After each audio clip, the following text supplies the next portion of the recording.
Hello my dear student, आप सभी को मोस्ट वेलकम है अपना प्रगतिशील क्लासेस में।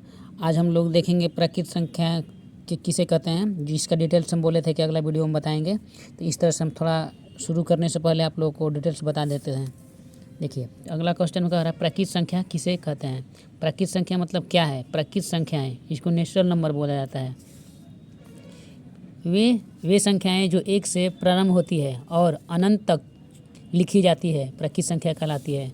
जैसे में 1, 2, 3, 4, 5, 6, 7, 8 इत्यादि। यह कभी ख़त्म नहीं होता है, इसलिए इसे प्राकृत संख्या बोलते हैं। अब देखते हैं पूर्ण संख्या। पूर्ण संख्या वेल नंबर इसको बोलते हैं। पूर्ण संख्या को वेल नंबर इसे जाना जाता है। अब इसे कहते हैं जो प्राकृत संख्याओं में शून्य को मिलाने पर जो संख्या प्राप्त होती है उन्हें पूर्ण संख्या कहते हैं। जैसे में हम यहाँ पर देख सकते हैं 0 प्राकृत संख्या, यहाँ से यहाँ तक प्राकृत संख्या है, इसमें हम पहले 0 लगा दिए हैं। तो 0, 1, 2, 3, 4, 5, 6, 7, 8, 9 इत्यादि, ये हमारा पूर्ण संख्या है। अब देखते हैं पूर्णांक संख्या। पूर्णांक संख्या किसे कहते हैं? जो संख्याएं माइनस से शुरू हो करके माइनस अनंत तक चली जाती है एवं +1 से शुरू हो करके प्लस अनंत तक चली जाती है, वैसी संख्या को पूर्णांक संख्या कहते हैं। अर्थात प्राकृत संख्याओं में शून्य एवं ऋणात्मक संख्याओं को मिलाने पर जो संख्याएं प्राप्त होती है उन्हें हम पूर्णांक संख्या कहते हैं। अब हम देखेंगे संख्या रेखा पर, इसको देख लेते हैं। इसे संख्या रेखा पर देख सकते हैं, यहाँ पर 0 है, यहाँ पर +1, +2, +3, +4। इधर माइनस में देख सकते हैं -1, -2, -3, -4। यह संख्या रेखा पर है। यह है धनात्मक। धन यानी कि बढ़ने वाला क्रम, धन तो धनात्मक संख्या। ऋण यानी कि घटने वाला क्रम, ये घटने वाला क्रम है। -1, -2, -3, ये हमारा क्या है? ऋणात्मक संख्या है। अब अगला हम इसको देख लेते हैं, परिमेय संख्या किसे कहते हैं। परिमेय संख्या जिसे बोलते हैं रेशुअल नंबर। परिमेय संख्या क्या बोलते हैं? रेशुअल नंबर। अब देखते हैं, संख्याओं को P/Q के रूप में लिखा जाता है जबकि P और Q पूर्णांक हो। अर्थात Q जो है 0 के बराबर नहीं होगा ना, 0 के बराबर, यहाँ पर देखिए 0 के बराबर Q है, 0 के बराबर नहीं हो, वे संख्याएं परिमेय संख्या कहलाती है।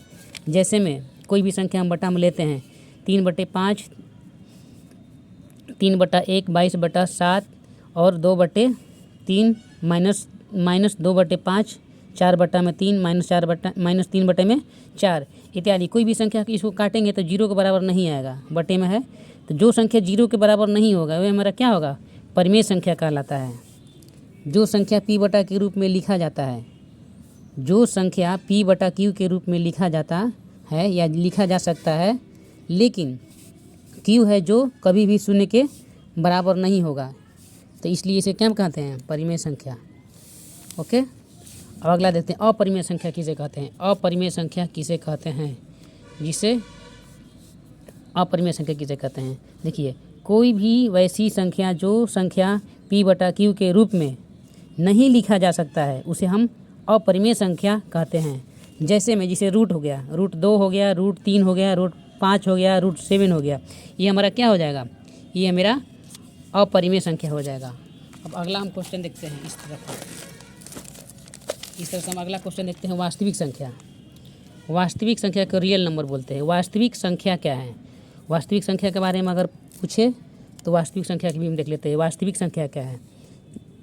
परिमेय और अपरिमेय संख्याओं के समूह को वास्तविक संख्या कहते हैं तथा वास्तविक संख्या को R से सूचित किया जाता है। इसे R से सूचित किया जाता है, जिसे इसमें बहुत सारे संख्या आ जाएगा, जिसे पूर्ण संख्या आ जाएगा। पूर्ण संख्या भी जो बताएं हम 0 से शुरू होने वाला है पूर्ण संख्या। प्राकृत संख्या जो गिनने वाली संख्या होता है, ये भी हमारा वास्तविक संख्या के अंतर्गत ही आएगा। प्राकृत संख्या भी हो जाएगा, पूर्णांक संख्या आ जाएगा, परिमेय संख्या आ जाएगा, अपरिमेय संख्या आ जाएगा, भाज्य संख्या एवं अभाज्य संख्या, धनात्मक संख्या एवं ऋणात्मक संख्या अभी जो बताए हैं हमने, धनात्मक संख्या, ऋणात्मक संख्या, सम संख्या एवं विषम संख्या, ये सभी संख्याएं को क्या बोलेंगे? सभी को समूह को हम वास्तविक संख्या बोलेंगे। जितनी सारी संख्या हैं यहाँ पर देखिए, ये संख्या जितनी सब सारी संख्या को हम वास्तविक संख्या के अंतर्गत इसको रखते हैं। जिसे समूहों को, इस सारे संख्याओं को समूहों को वास्तविक संख्या कहते हैं। समझ में आया? अब देखिए हम सम संख्या कहते हैं। सम संख्या किसे कहते हैं? सम संख्या, इसमें इवन नंबर भी बोलते हैं, वे सभी संख्याएं जो 2 से पूर्ण रूप से विभाजित हो जाएं, यानी जो संख्या 2 से पूरी भाग लग जाता है और जिसका शेष 0 यानी कि 0 के बराबर आता है, उसे हम सम संख्या कहते हैं। सम संख्या जैसे 2, 4, 6, 8, 10, 12, 14 इत्यादि, ये सब क्या है? सम संख्या है। 2 से पूरी भाग लग जाता है। अब इसको हम अगला क्वेश्चन देखते हैं, 7 नंबर। अब इसके देखते हैं विषम संख्या।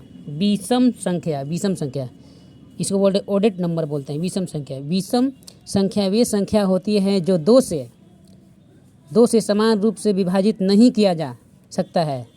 यदि हम किसी संख्या को 2 से भाग दे तो वह शेष बच जाता है, यानी कि पूरी नहीं करता है, शेष हमारा बच जाएगा, वह संख्या विषम संख्या कहलाता है। अर्थात इसको दूसरे शब्दों में भी कह सकते हैं, हम कह सकते हैं कि वे सभी संख्याएं जो 2 से विभाजित नहीं हो पाती है, उन्हें हम विषम संख्या कहते हैं। जैसे में हम एग्जाम्पल के तौर पर लिख सकते हैं, जैसे कि एक अपने पहाड़ा में है, किसी के पहाड़ा में नहीं है। 3 जो अपने पहाड़ा में है, किसी के पहाड़ा में नहीं है। 5 अपने पहाड़ा में है, सिर्फ किसी के पहाड़ा में नहीं है। 7, 9, 11, 13 इत्यादि, ये सब क्या है? इसको हम विषम संख्या बोलेंगे, ठीक ना? इसको हम क्या बोलेंगे? विषम संख्या। अब देखें भाज्य संख्या देखते हैं। भाज्य संख्या क्या होता है?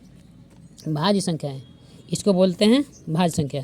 तो ऐसी संख्या जो कम से कम 2 संख्याओं से विभाजित हो, अर्थात इसको कह सकते हैं जो संख्या 1 के अलावा किसी एक दूसरे संख्याओं से भी विभाजित हो तो वैसी संख्या को भाज्य संख्या कहलाता है। जैसे 4 हो गया, 6 हो गया, 8 हो गया, 10 हो जाएगा, 12 हो जाएगा, 14 हो जाएगा इत्यादि, ये सब संख्या को क्या बोलते हैं? भाज्य संख्या बोलते हैं। अब अगला क्वेश्चन जो हम इसको देख लेते हैं 10 नंबर में। 10 नंबर में देख सकते हैं भाज्य संख्या। आप देखते हैं भाज्य संख्या, इसको बोलते हैं अभाज्य संख्या। अभाज्य संख्या प्रीमियम नंबर भी से बोलते हैं। अभाज्य संख्या किसे कहते हैं? वैसी संख्या जो 1 से बड़ी हो, वे संख्या जो 1 से बड़ी, वे सभी संख्याएं जो केवल एक और खुद से कटती हो, उन्हें अभाज्य संख्याएं कहते हैं।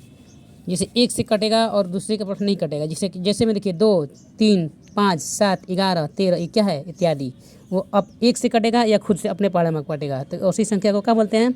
अभाज्य संख्या बोलते हैं।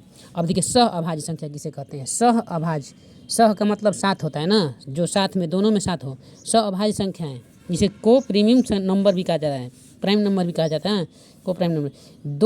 वे दो संख्याओं जिनका उभयनिष्ठ गुणनखंड केवल 1 हो तो उन दो संख्याओं को अभाज्य संख्याएं कहते हैं। जैसे 8 है, 5 है, 8, 5, 8 और 15, 8, 15 का खंड करेंगे तो 8 किसका करेंगे? तो देखिए 8 जो 1 के पारा में है, 2 के पारा में है, 4 के पारा में भी 8 और खुद अपने पारा में भी 8 है। तो इसमें से कौन है? 1 के पारा में भी 8 है, 2 के पारा में भी 8 है, 4 के पारा में भी 8 है और 8 के पारा में भी 8 है, तो 8 हो जाएगा। अब इसी प्रकार 15 के लेंगे, जो 15 1 के पारा में है, अपने पारा में है, 3 के पारा में भी 15 है, 5 के पारा में भी 15 है और 5 के भी 15 5 के पारा में भी है, यानी कि 5 के पारा में, यानी कि 5 जो है देखिए यहाँ पर 4 है और 5 है, तो यहाँ पर देखिए 4 का बता दिए, 5 देखिए 15 जो है ये हो गया, 15 है, 3 1 के पारा में है, 3 के पारा में है, 5 के पारा में है और 15 खुद अपने पारा में भी है।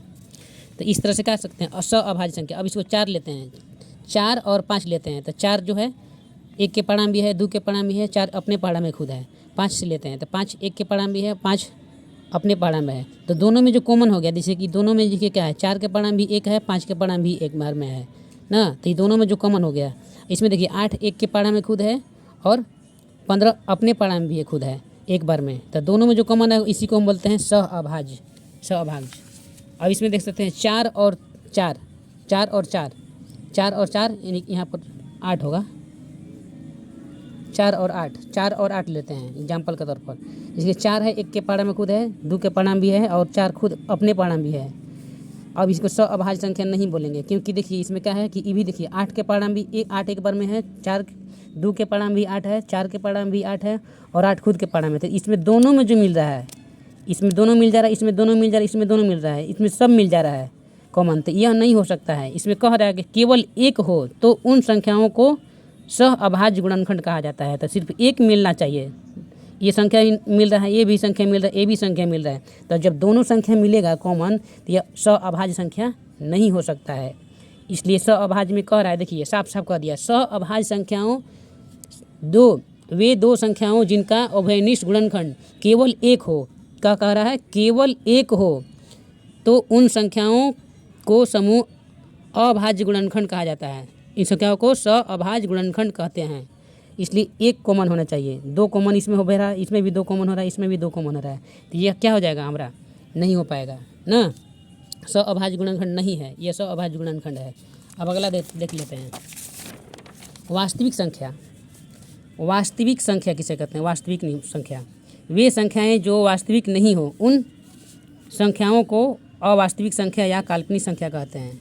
जैसे में माइनस रूट 4 ना, रूट -3, रूट -13, रूट -16 इत्यादि, ये क्या है, वास्तविक संख्या है। अब देखते हैं धनात्मक संख्या किसे कहते हैं, धनात्मक संख्या ना, धनात्मक संख्या संख्या रेखा पर शून्य से दाईं ओर की सभी संख्याओं को धनात्मक संख्या कहते हैं। जैसे में देखिए ई बाई हो गया, आई शून्य के दाईं हो गया है, तो दाईं संख्या को धनात्मक बोलते हैं, यानी कि प्लस में जो संख्या रहता है उसको हम क्या बोलते हैं, धनात्मक संख्या। 0 + 1 + 2 + 3 + 4 + 5 इत्यादि जो अनंत तक चला जाएगा, इस संख्या को जो दाईं तरफ जा रहता है ना, प्लस संख्या रेखा पर दाईं तरफ, इसको हम धनात्मक संख्या बोलते हैं। जस्ट इसका अपोजिट यानी कि उल्टा ऋणात्मक संख्या होता है। ऋणात्मक संख्या ना, संख्या रेखा पर शून्य से बाईं ओर, देखिए यहाँ पर शून्य है, शून्य से बाईं ओर, यहाँ पर शून्य है, तो बाईं ओर जो संख्या होगा ना वो मेरा ऋणात्मक संख्या हो जाएगा। संख्या रेखा पर शून्य से बाईं ओर की सभी संख्याओं को ऋणात्मक संख्या कहते हैं। देखिए यहाँ पर शून्य हो गया और यहाँ पर क्या है, दाईं है, तो ये बाईं तरफ के कह रहा है ना, शून्य से क्या बाईं तरफ, तो बाईं तरफ क्या हो जाएगा, -1 -2 -3 -4 -5 इत्यादि, ये सबको क्या बोलते हैं, ऋणात्मक संख्या बोलते हैं। तो इस तरह से वीडियो अच्छा लगा है, इस तरह से वीडियो अच्छा लगा आप लोगों को, तो आगे हम चैप्टर शुरू करने वाले हैं 10th क्लास का, जो प्रश्नावली 1 हम शुरू करने वाले हैं 1.1, तो इसके बाद हम 1.1 शुरू करेंगे, ताकि जितना सब बेसिक चीज़ है आप लोगों को समझ जाए। वीडियो अच्छा लगा तो लाइक और सब्सक्राइब कीजिए, और मेरा चैनल अपना प्रगतिशील क्लासेस को यूट्यूब पर सर्च कीजिए। जय हिंद, जय भारत।